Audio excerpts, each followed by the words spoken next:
Assalamualaikum warahmatullahi wabarakatuh. Inilah Kalatara Channel, potret manusia dari sudut ruang dan waktu.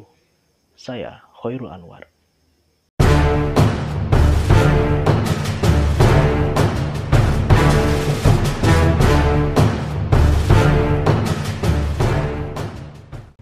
Dalam episode ini, kita akan membahas Perang Diponegoro atau populer dengan istilah lain Perang Jawa. Mengapa disebut sebagai Perang Jawa? Alasannya adalah pertempuran tersebut meletus pada hampir seluruh titik-titik penting di Pulau Jawa dengan melibatkan para tokoh-tokoh lokal dari berbagai kalangan. Pemicu Perang Jawa tergolong dalam sebab secara umum dan khusus. Penyebab umum timbulnya perang ini adalah 1. Penderitaan rakyat sebagai akibat adanya berbagai macam pungutan dan pajak. 2. Wilayah Mataram yang makin dipersempit untuk kepentingan pemerintah kolonial. 3. Adanya intervensi atau campur tangan Belanda dalam urusan pemerintahan. 4. Kekecewaan para bangsawan yang mendapat pelarangan untuk menyewakan tanahnya. 5. Masuknya peradaban barat ke lingkungan istana yang dinilai oleh beberapa tokoh bangsawan dan ulama sebagai perusakan terhadap nilai-nilai luhur budaya Jawa. Perang Diponegoro secara khusus dipicu peristiwa provokasi yang dilakukan penguasa Belanda, yaitu adanya rencana pembuatan jalan yang menerobos tanah milik Pangeran Diponegoro. Tidak berhenti sampai di situ saja.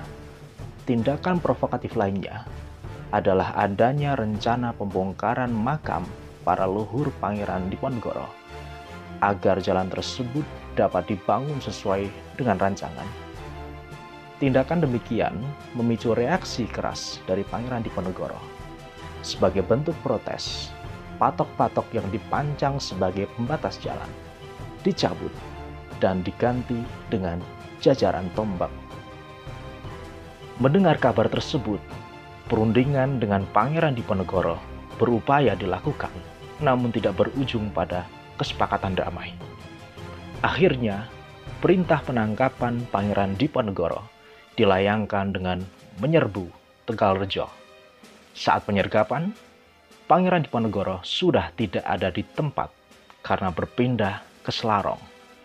Peristiwa tersebut merupakan momentum resmi ditabuhnya genderang peperangan antara Pangeran Diponegoro beserta pasukannya melawan pemerintah kolonial Belanda.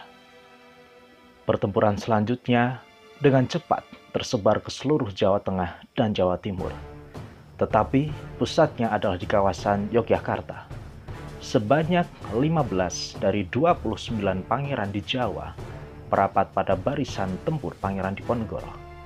Selain itu, sebanyak 41 dari 80 bupati juga mengikuti langkah para pangeran yang sudah bergabung dengan pasukan Bumiputra.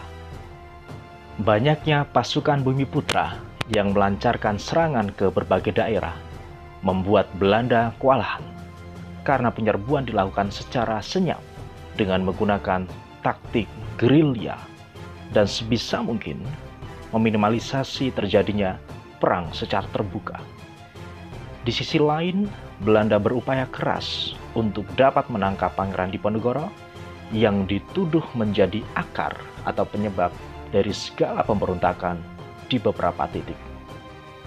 Serangan pasukan-pasukan Diponegoro membuat Belanda kewalahan dan mencari cara untuk membendung pergerakan. Pada tahun 1827, Belanda membuat mekanisme pertahanan yang disebut benteng Stelsel atau sistem benteng.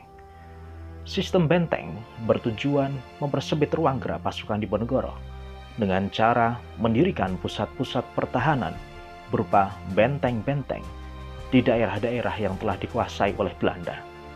Selain itu, benteng Stelsel bertujuan mengadakan tekanan terhadap Pangeran Diponegoro agar bersedia menghentikan perlawanan. Pada akhirnya, Belanda menyusun langkah menangkap Pangeran Diponegoro melalui siasat perundingan. Pada tanggal 25 Maret 1830, Jenderal de Kock secara diam-diam memberi instruksi rahasia, yaitu mengubah perundingan menjadi arena penangkapan Pangeran Diponegoro. Akhirnya hari besar itu pun tiba. Pada tanggal 28 Maret 1830, Pangeran Diponegoro menghadiri perundingan yang sudah diatur untuk menjadi hilir berakhirnya peperangan yang akan dikenang selamanya dalam sejarah bangsa Indonesia. Pangeran Diponegoro terjebak pada taktik culas Belanda. Sesuai dengan rencana de Kock, ia ditangkap di rumah residen Kedu yang dijadikan sebagai lokasi perundingan. Perang Jawa merupakan pertempuran yang menimbulkan kerugian dalam jumlah besar bagi kubu Belanda.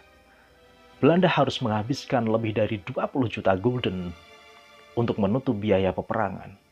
Selain itu, Belanda juga kehilangan serdadu Eropa sebanyak 8.000 orang dan serdadu Bumiputra sebanyak 7.000 orang. Laporan lain menunjukkan angka yang lebih mencengangkan. Sampai selesainya perang, diperkirakan secara keseluruhan yang gugur dalam peperangan berjumlah sekitar 200.000 orang. Sedangkan yang mengalami penderitaan berjumlah sepertiga dari penduduk Jawa yang waktu itu kurang lebih 2 juta orang. Demikian Kalatara Channel episode kali ini. Sampai jumpa di episode Ruang dan Waktu yang akan datang. Wassalamualaikum warahmatullahi wabarakatuh.